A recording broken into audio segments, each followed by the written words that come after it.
Murray, always great to see you, and you're always a wonderful supporter of ATLC.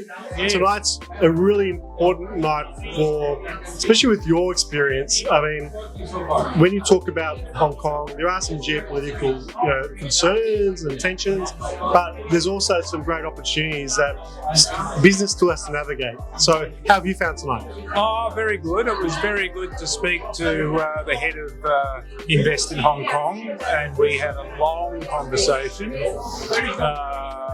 from a geopolitical aspect of it. As you mentioned, we did cover not just Hong Kong. I was over there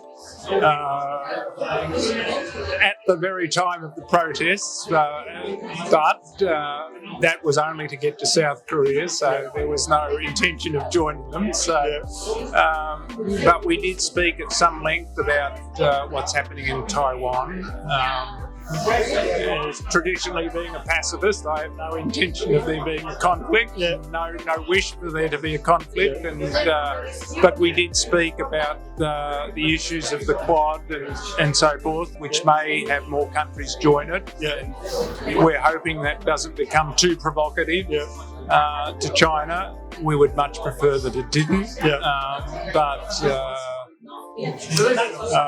the other issue right at the moment is another conflict north of there between Russia invading Ukraine.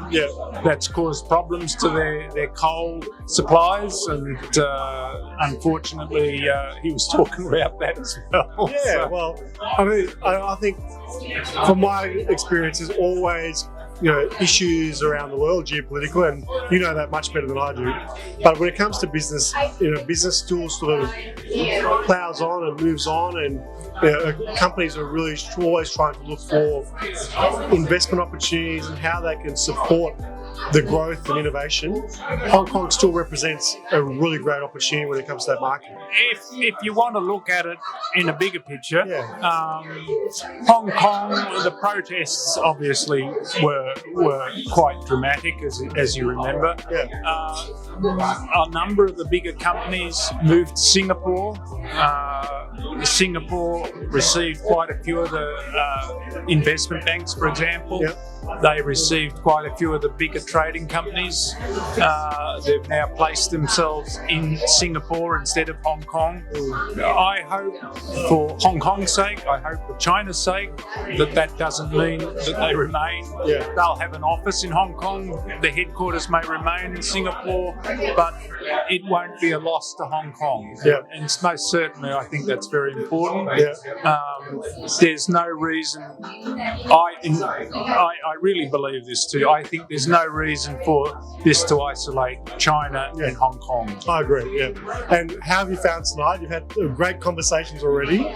I have, and I've been very pleased with the conversation, in fact, with Swinburne University. It's something I will be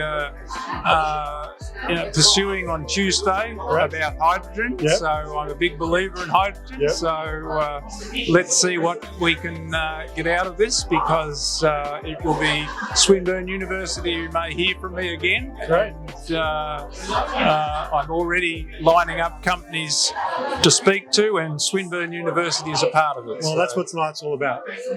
Network, meet people who you want to talk to, and build those relationships. It's been a wonderful night, Lawrence. Thanks, Murray. Always good to see you. And look forward to seeing you in the next one very soon. We hope so. Yes. Cheers. Thanks, Murray. Okay. Done. Thank you. Done.